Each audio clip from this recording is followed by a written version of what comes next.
What's up and welcome back to my channel. Now today I'm going to be giving a review for the film Dune Part 2. Now this is a sequel to the 2021's Dune, and of course you know this is based on the novel by Frank Herbert. Now again, it is directed by Denis Villeneuve, who directed the previous film, because it was split into two films, I believe, because I think it got too long, if I'm not mistaken. But I know it was originally always planned to be like a two-part. Yeah, I think it was always planned to be a two-part film. But anyway, this does continue the events of what happened after the previous film. Now I must admit it was a pretty fun ride, lots of action and lots of mood, atmosphere. So I thought it was a pretty entertaining ride. Now the film begins does feature Timothée Chalamet as Paul Atreides, the protagonist of the film. And it also features Zendaya as Shiny. That of course you know that's his love interest. So that the film does really revolve around him too still as well. And then you have Rebecca Ferguson as Lady Jessica, who is of course Paul's mother. And you also have I guess you could say a new antagonist in the film, but you do still have the Baron Harkonnen, a villain in the film, played by Stellan Skarsgård. He still has a major presence in the film, but there's also a new person kind of brought in, who's kind of running kind of things. He's kind of brought in kind of late in the film.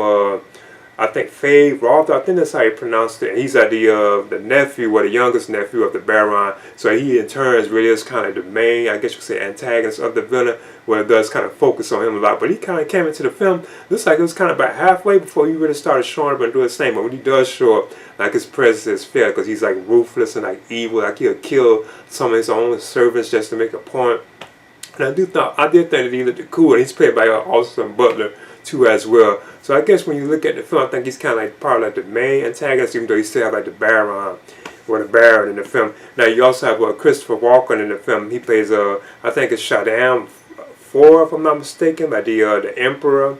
So he's also in the film as well. Now throughout the film, Paul himself, at times it does feel like the film is really focusing on revenge, because you know he wants to kind of seek revenge. Well, not really seeking revenge, but against what they did to his father from the previous film. So the same joining the freedman, you know, that's what Shiny is. She's a freedman, and he has to join with them to help take down the House Harkonnen. So that's mostly what the plot of the film is about itself. But then you have other elements, with various other characters, Josh Brolin. He does return as Gurney.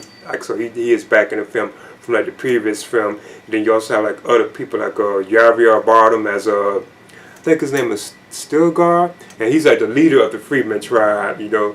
So he's actually he has a big presence in the film too as well. But you also have elements with dealing with the spice, what the spice is doing to them when they drinking and so on. Plus Paul's mother, I don't want to spoil it, but she's carrying a pregnant kid that speaks to her, talks to her, gives her you know, I guess you could say wisdom, it can kind of see the future and all that kind of stuff. I thought that kind of was weird, but it's pretty cool though.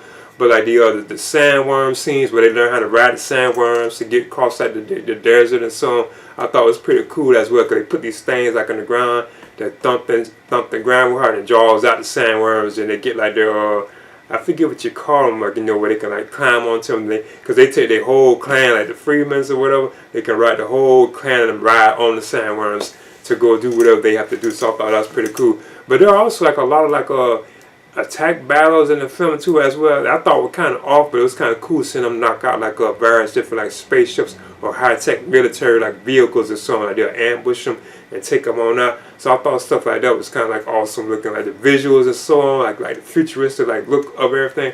I thought was done very well. But I thought Denis, I thought his direction of the film, I thought it looked pretty good. It really is an awesome looking film.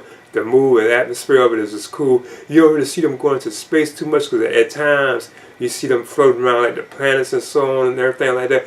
But they don't really do dwell to space travel a lot. And it was kind of cool to get to see the sandworms when they're small. I thought that was kind of interesting seeing that. There's also some hidden cameos, not hidden, but cameos that pop up that kind of connect to the planned Dune Messiah type film. I think they're planning, you know, I know they have that coming on the way. Because I know at one point, I already heard about it, Anya Taylor-Joy, she does make an appearance in the film at one point. I think she supposed to be a major character in that film, but they really go ahead and make it.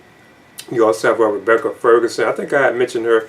Like other characters too, like Florence Pugh, Dave Bautista. He returns as Glossu in the film as well. It seems like they have him more like on kind of like a fighting type end. Like he doesn't really like like he constantly is like on the run. Seems like when people show up or enemies show up, he has to run away and so on. So it's like they made him kind of weak in this film. But other than that, I thought the various performances, because there's like a lot of like lore, like a lot of like characters and so on. I must admit, I do want to pick up the Dune novel and read it because I have never read like the novel. So I must admit, I do want to actually bother even that. But in like there's just so much lore and so much characters, which I think is pretty cool. It makes me want to like really get into this universe.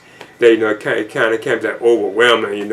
But in Dune Part 2, I thought it was a pretty solid film. So I'm gonna give it a B minus. I would definitely recommend it for like fans of like these new like incarnations of the Dune like franchise like Dune and Dune Part 2. I would definitely recommend it for that particular group. But anyway, please leave a comment and subscribe too as well.